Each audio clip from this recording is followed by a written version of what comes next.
Tonight I'll be going into some of the workings of the mindsets of those who control the public, because there are special minds, special types of minds and personalities that are chosen to rule the public and lead the public. And many of them are behind the scenes, of course, in big agencies, but many of them are also on a lower level. They're in front of you as politicians and advisors. And they know how the people think and tick, how we tick, you see, with their linear training.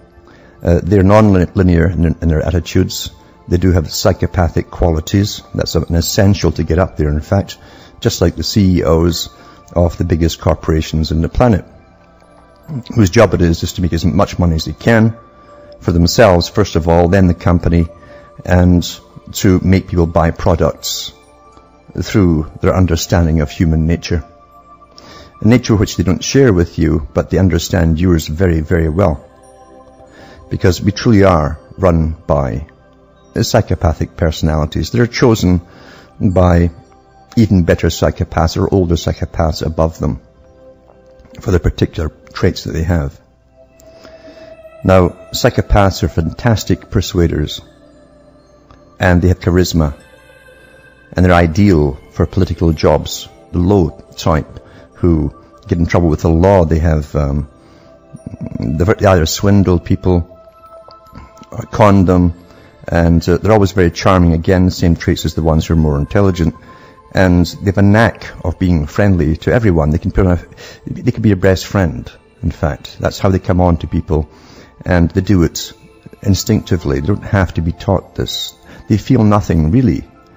And the only time they take pleasure is when they themselves have applause given to them to boost their ego, because they are completely egotistical. And it's always amazed me that after they've pulled something off and they're actually caught, the lower levels are caught, and lots of them are white collar, I should say, worker types. The most theft actually is white collar theft. And they get slaps on the wrist. Often they get off with it because they've suffered enough, because their dignity's been shattered and all that nonsense. And the judge lets them go. And they probably go to the same golf courses. But they never stop their cons. And they're fantastic persuaders. Fantastic persuaders. They're kind of like chameleons in a sense that they look at you and automatically morph into what they think you'd like to see by instinct. They go into certain professions, the cleverer ones, the ones with more education, or they're born into families that are fairly wealthy. They go into different occupations, and they do get placed in positions where they can really soar up to the top, especially in the corporate world.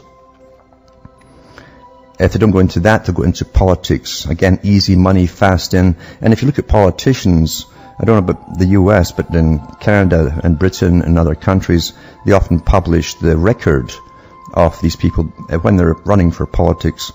And they'll show you that almost all of them have been in bankrupt many times before, and they've got umpteen credit cards with so much debt and so on. These are the people who are running to get into government, because that's where the honey pot is. That's where they can really score big with lobbyists paying them off and that kind of stuff, and money under the table.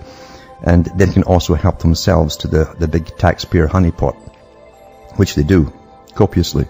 Last night I mentioned one in England who broke out with a scandal because he was keeping his rent boy lover in another apartment. They're allowed so much expenditure for their apartment in London while they're politicians, even though they've got houses all over the place. And this particular one was a multimillionaire anyway, but he was charging about £980 or something a month of the taxpayer for the second home for his little lover. And then they're using that money, it seems, to get us another home bought, a better one, because now that was a guaranteed little income for them. And this guy, as I say, was a multi-millionaire. Because they get off on conning people and getting away with it. That's their thrill. Didn't need the money, obviously. But that's the kind that goes into politics. And there's CBC did a particular documentary in May apparently, on the psychopath. And it's called I, Psychopath. This particular one was a corporate psychopath. And I'll put the links up tonight on my show, cuttingthroughmatrix.com. And you can have a look at it yourself. But the write-up goes on to say this, from the paper, the CBC documentaries. Psychopaths, we usually only know them from Hollywood movies. We never expect them to enter our real life, but the psychopath is closer than you think. Experts believe their number to be as high as 1 in 100. I think it's more actually at the top. Most of them function incognito in high-powered professions all the way to the very top. But it takes one truly to know one. In this intriguing documentary, Sam Vaknin, a self-proclaimed psychopath, goes in search of a diagnosis. In a scientific first, he allows himself to undergo testing to find out if he was born without a conscience.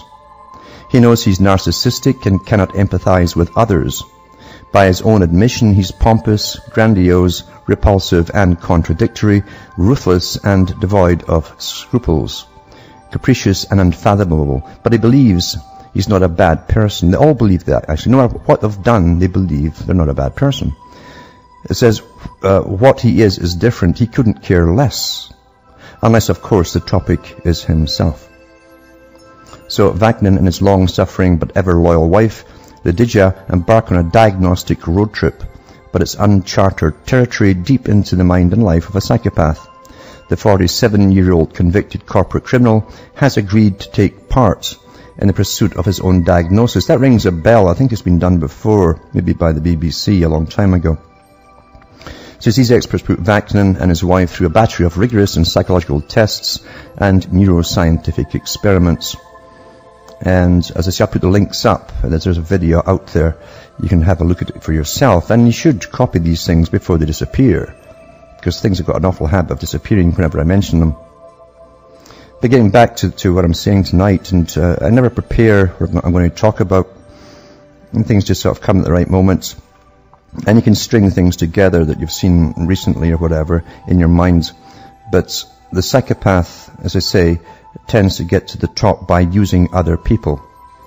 They've got a fantastic ability to get everyone else to work underneath them for them, sometimes for free. They go into the power management positions very easily because they don't have to be taught anything. They know it already. They know how to manipulate people. They love the limelight too.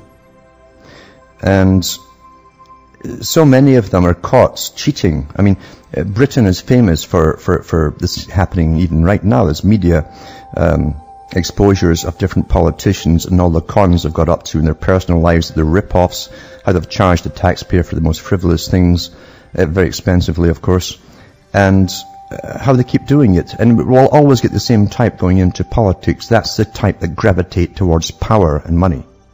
It's a magnet to them. And the art of conning people. I can remember Tony Blair. I mean, Tony Blair is a classic psychopath.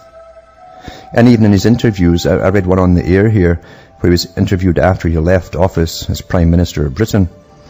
And he just casually mentioned when they talked about the Iraq War and stuff, he says, he says that hassle, and then just skipped over it. And he was asked if he had any regrets for anything he ever did, and he said no. Well, that's a classic reply from a psychopath. They have no regrets for whatever they do. And there's an article here on Brian Mulroney, who helped to ram the NAFTA treaty through. And Brian Mulroney was a Prime Minister of Canada. And a few years ago, he was accused of taking bribes, kickbacks. A book came out about it, in fact, as well.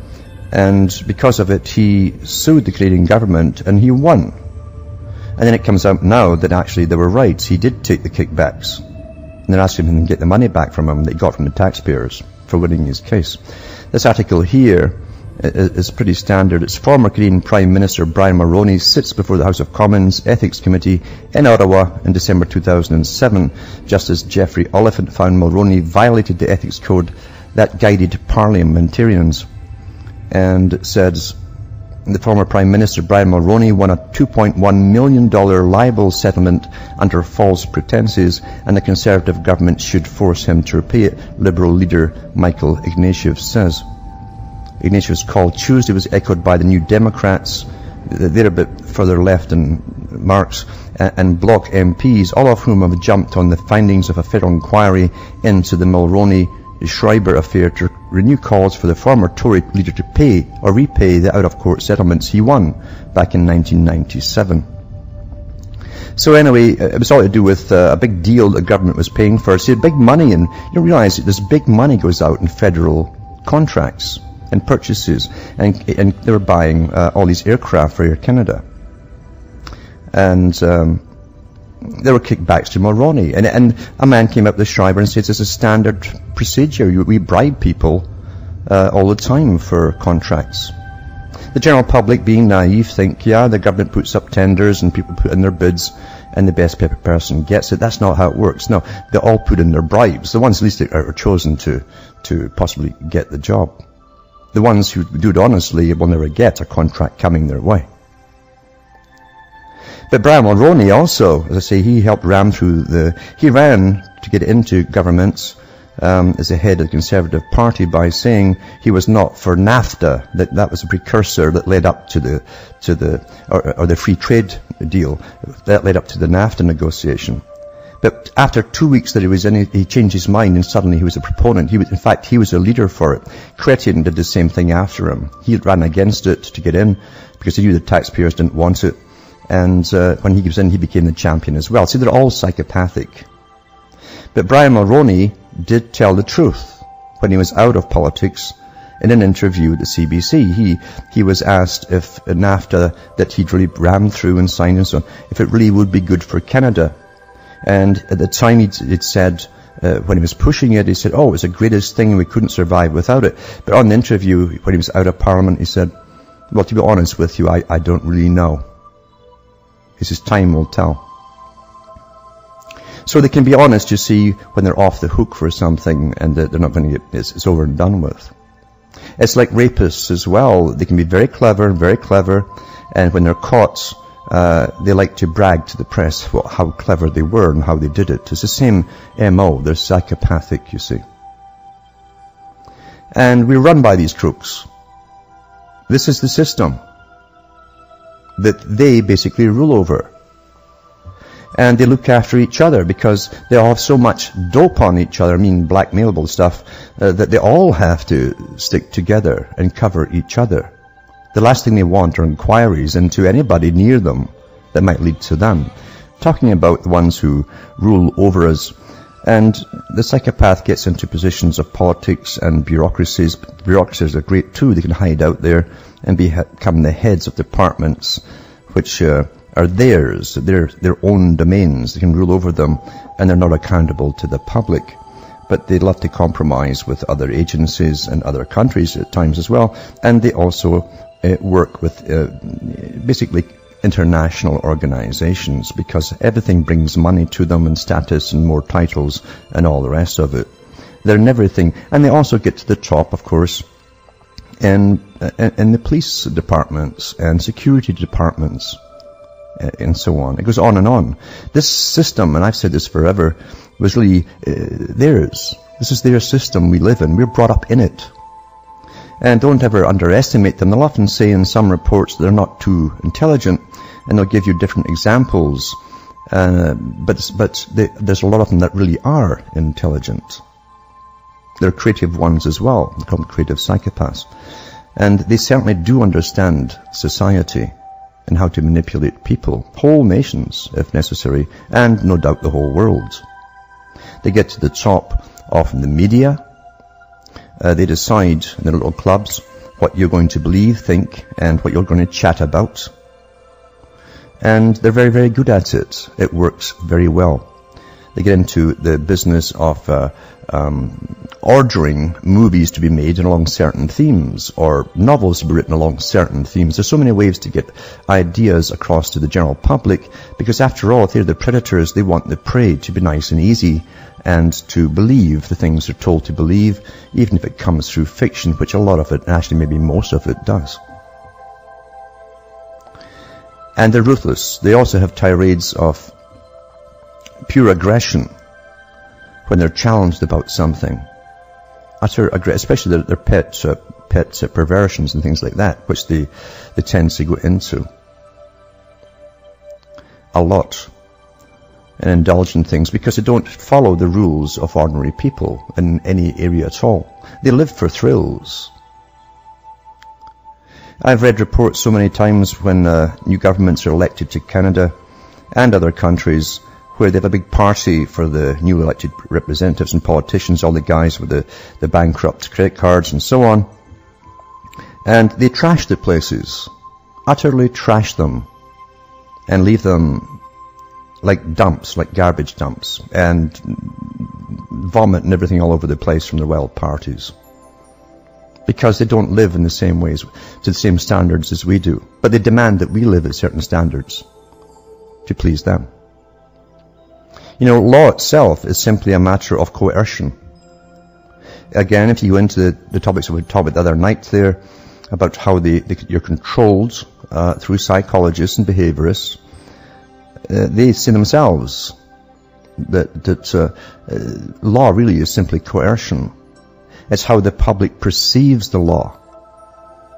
It depends on the type of coercion they will use. If we believe if the law is just or the legal system is just, we tend to obey all the laws, even if they end up being crazy or bad for the public.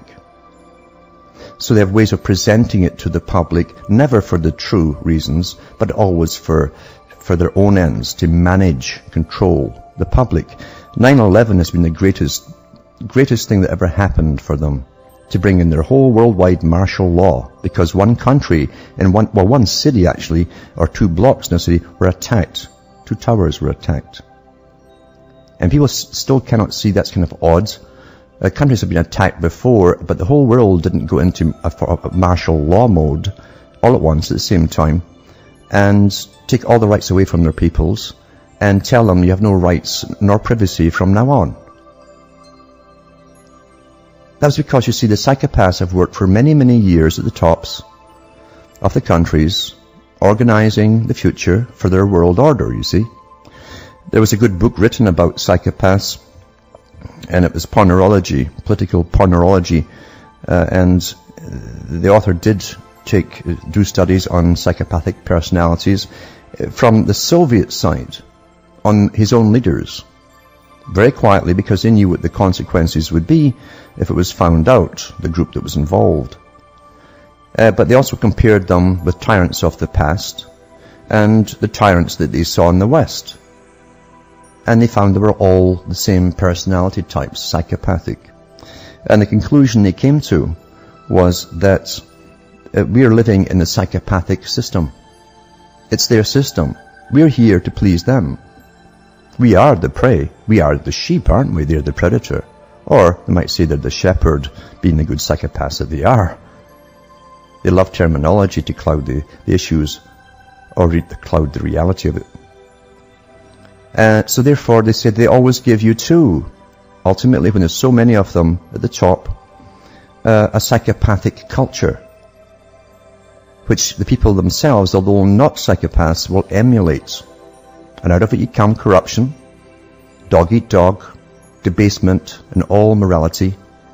And we're living in it now. We're talking about psychopaths and how we live in their system. And as we get towards the unification of the world, it's getting worse, because you see there's more and more of them now, all working together to make all of this happen. The heads, the CEOs all want this to happen. They want to control the public across the whole planet with their environmental scams and get us paying now for taxes. We're a great psychopathic con of global warming nonsense and carbon outputs. We'll all pay individually just to live to these psychopaths, you see. Beautiful con out of the minds of psychopaths. And of course the Club of Rome were the guys given the task to find how they could bring this about. They came up with the idea that they blame global warming and then blame man for causing it. So we exist from their viewpoint to serve them. And we have a use for them. That's all they see in you see, is a use. Psychopaths have no other affinity with you. You're useful to them. If there's too many of you, you frighten them because they know what they're up to and they're always a little afraid you might find out.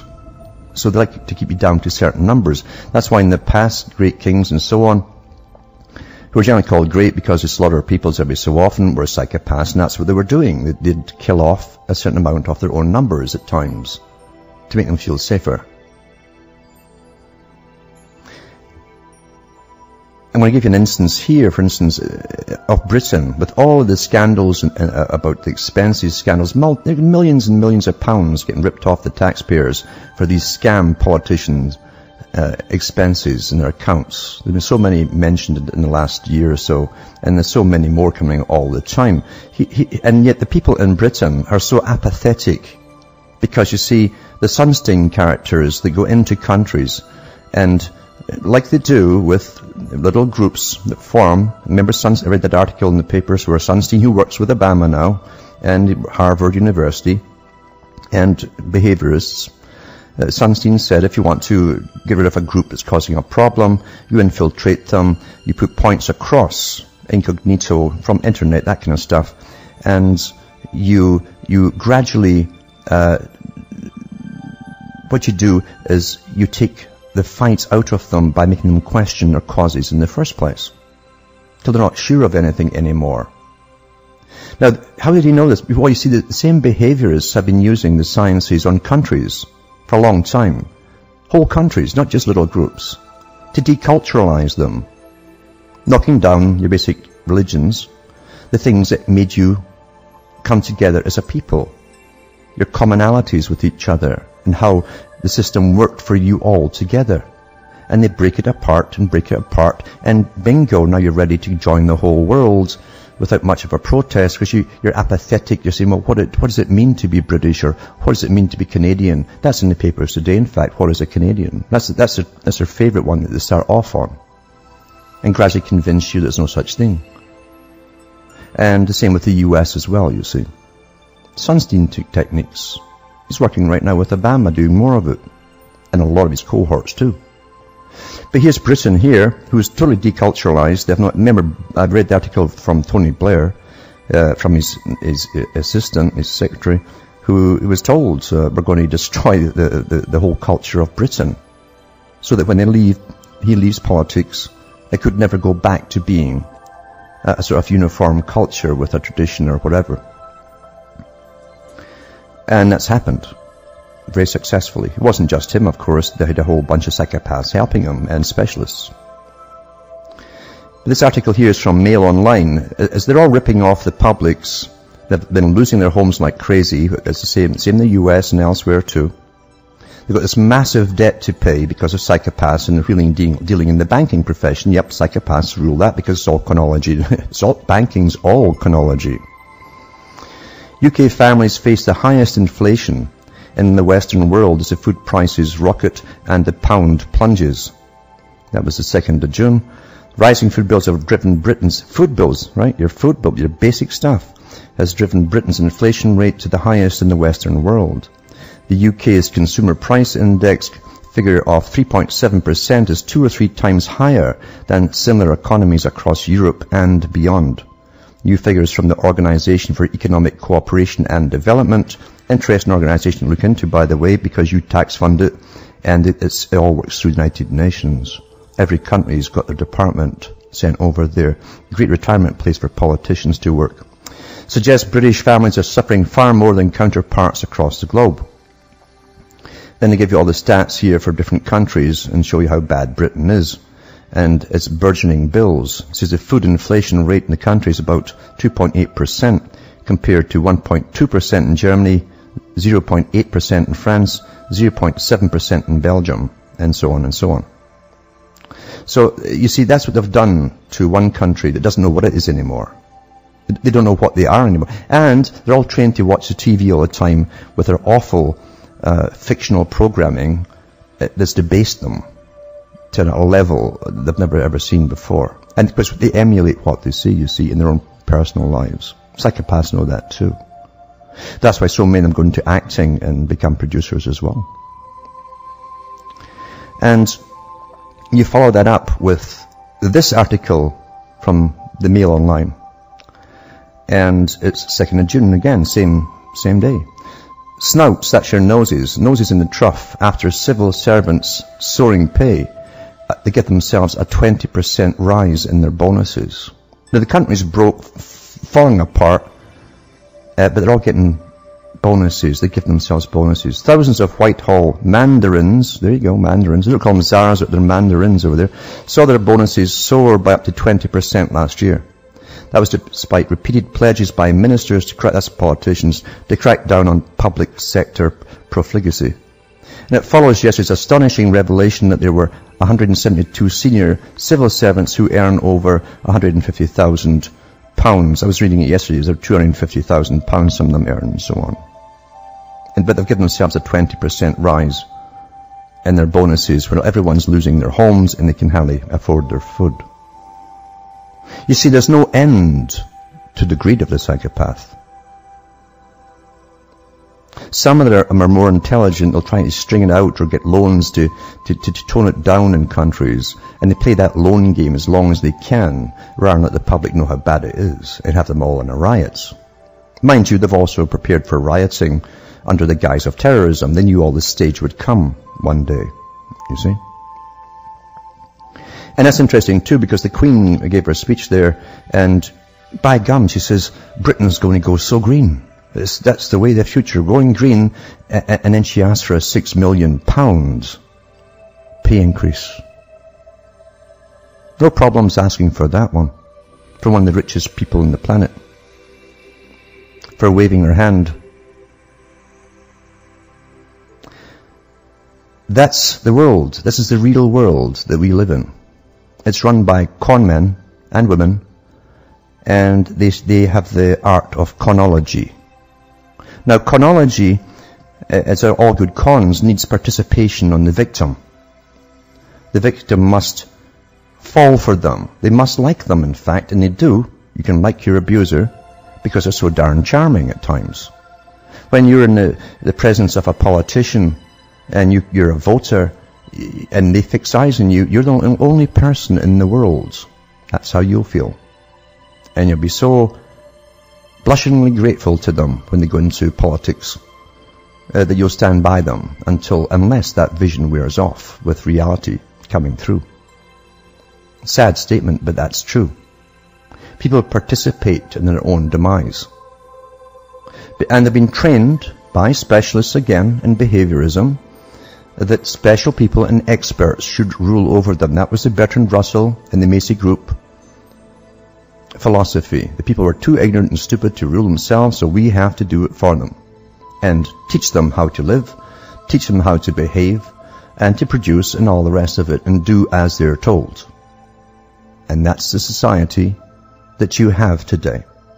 And society is so much like that no matter how bad things get, when a new psychopath is introduced to be a leader to them, and they always sniff which way the wind's going, and they will become your leaders. It doesn't matter what side it is, they'll think, well, they can sniff the one that's going to win, and they get to the top. And you fall for it again. I promise to make things nice for you. I promise, and that's all they have to do, is recognize your pain. And you do it again. And then you bend over for the next 4 or 5 years. And that's your fault. Because you don't learn. They used to say, once bitten, twice shy. Fool me once, shame on you. Fool me twice, shame on me. Because you never learn. You keep doing it over and over again. When these characters come up and say, I promise. Tony Blair used to go to workmen's meetings for Labour Party. And he would stop his car outside their buildings, and he'd take out a shirt that was not white, put it on and roll up the sleeves and walk in to meet the labouring class, the working class. Everything is an act, and it comes easy to them. Easy to them, and they're all the same. George Bush went in there as some guy with a southern accent, and he was from the East Coast his whole life. But that's good enough for the people. They even built a fake ranch from like a Hollywood set because they hadn't built one from down in Texas. That was still under construction. But that was good enough for the press and their photo ops. They didn't tell you that, did they? Everything is showbiz for the public. Everything is showbiz for the public. Some people have more psychopaths in them than others. That's also in the book Ponerology. You should read it through. Political Ponerology. Very excellent expose. It doesn't go into everything. I wouldn't agree with them on everything they say either, but they do present their studies of the commonalities of the psychopaths who get up to the top in their system, because it is their system, and how they're very good at bending your perception of things into the way that they want you to perceive how things are. They go into the professions of creating new types of wordings for you through advertising. A lot of them, by the way, are great up there in Madison Avenue in advertising. To give you your little slogans like change is good. Until you're all chanting change is good, and nobody's got the brains to ask, could you define what changes you're going to bring down? Doesn't occur to them. Doesn't matter, does it? And then they're always astounded when they get into office and they go off on some different tangent altogether. Always astounded. Never learning, Never learning. And politicians can only, if they get in for 4 or 5 years, if they hang on for the 5th year in Canada and the so-called British Dominions, or Commonwealth, as they also call it, and maybe in the States too, and even in the provincial, which is like state government, they get a lifetime pension for 5 years. Work 5 years attending. Index related to the cost of living, whatever it may go up to, it will always go up to match it automatically. Drug coverages you can't imagine. Hospital care in military hospitals, especially for them, but not for you, because they only spend $48 million telling Canadian how wonderful our healthcare system is. That's pure propaganda on television, rather than put it into actual service for the public. Because perception wins over fact to most people. And be very, very careful who you follow. Be very careful. You see, the whole idea of being an individual on this planet is to not only be an individual or become an individual, but stand up for yourself as an individual. Once you start following, you're going to get led up the garden path. As I say, the psychopaths gravitate into those positions. They're men for the season. They are the man for all seasons. Whatever the time is, they'll find the cause. They'll already be starting, and they take it over. And then they lead you up the garden path, the Pied Piper.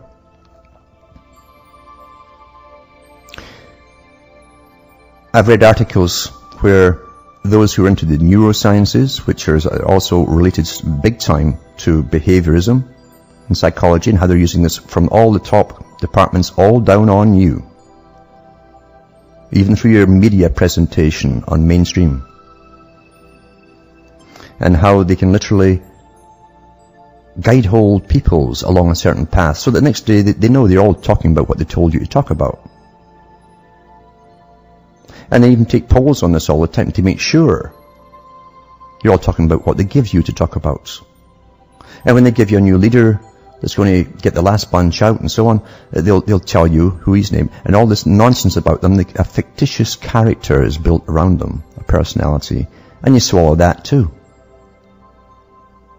And then you think, and you see this as a salesman's pitch. A salesman will come up to you, he's well trained. He'll take a glance at you.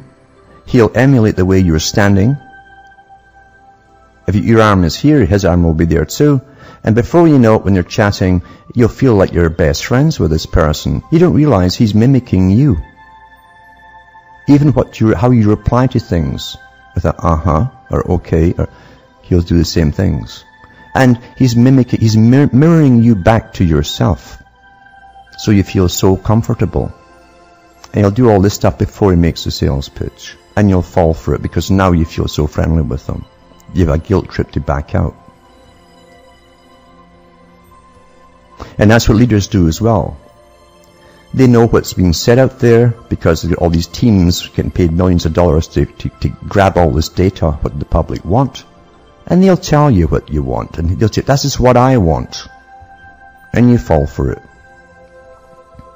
And of course, in a system where psychopaths create the system for themselves, they don't ever give themselves clauses in any legal documentation that you can boot them out when they lie or if are found not to fulfill their promises or even attempt to. Why should they change their system to suit you? It's not for you.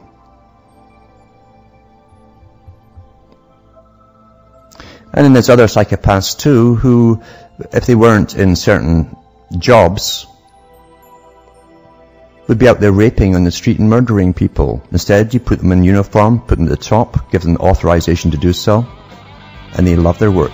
Talking about psychopaths really, because you see, they gave us the system. It's been here for centuries and centuries, and they tend to work together, different groups of them, even different cultural groups, if it's all to their own benefit. And of course, in the world society, they've got the whole world to play with them, so they have to cooperate at this level, as long as they all get their good shares of the massive profits involved. But any excuse is good enough to get their agendas through, like the guys at the Club of Rome, psychopaths again at the top, who were given the task to find ways to unite the planets and to get people to live more austerely, and to get them to really fork up more cash to their masters. And they dreamed up the idea of man-made global warming. That would fit the bill, that's what they said. They looked at other aspects that they could have used, but they came up with that one. That would fit the bill, they said. That's their own words in their own book, The First Global Revolution. But there's lots of them out there at the top of the think tanks that manipulate societies. Look at the war we're in now, the nonsense. Utter nonsense. We know that we're going into Afghanistan before 9/11 happened. The troops were mustered. It was already written down by the project for the New American Century group. Look into their own website. They've got good links there to a lot of stuff, and a lot of good books came out of it too, all linked to them as well. It tells you who was in it. Sort of agreement between two different peoples to bring it off. And it was done. And Ben Laden nonsense, we all saw that stuff. They go to there's no lengths they won't go to fool the world. And that's how a con is done, you see. The bigger, the better. Adolf Hitler said that. A small lie they catch. Something that's so huge they can't believe anybody would possibly do that. Because you see, most folk are not psychopaths. And you don't. How could people do that? You can't imagine. And Ben Laden, remember too, when the inquiry came with George Bush, he says, oh, I never said that, when he's asked about Ben Laden, he says, well, it doesn't matter about him anymore. It doesn't matter. Because he was out in the news by then. It didn't matter. You see, that the objective had already been achieved. They were in the countries they wanted to go into. When it came to Saddam Hussein, he says, oh, I never said Saddam Hussein had anything to do with 9/11. Utter lie. He used that when it was suited him to go in there too, to grab all the oil and stuff and take it over. And there's no doubt about it, they worked alongside the same agenda with Israel. Israel wanted those countries as well, as did the members of the New American Century. Tied at the hip. But here it shows you how cavalier it is today. This is from Yahoo News. British Airways are red-faced over a fake image of Bin Laden boarding pass. Now they're screaming about this wonderful new boarding pass for this fly-through customers, approved people. So in their own internal magazine, they put this article here. It says, it just seems like a bad time for any firm with the word British in its title. We know too well that various setbacks experienced by the oil giant once known as British Petroleum, now British Airways, has drawn much unwelcome attention to itself with a photo touting its new mobile boarding pass system as it appears to expedite air travel of Al-Qaeda leader Osama bin Laden. Somebody had a sense of humor inside the organization, and no one really noticed. It was published and everything. The photo appeared in LHR News, the company's internal staff magazine covering London's Heathrow Airport. The image accompanied an article spelling out the benefits of the mobile boarding setup, which permits users of mobile digital devices to print out their boarding passes on the fly. The pass reads Bin Laden, Osama, and appears in the graphic panel of a user's iPhone. AT&T reception in remote Pakistani caves is apparently better than anyone might have guessed. And no one noticed, because no one has got a memory or a thought process anymore.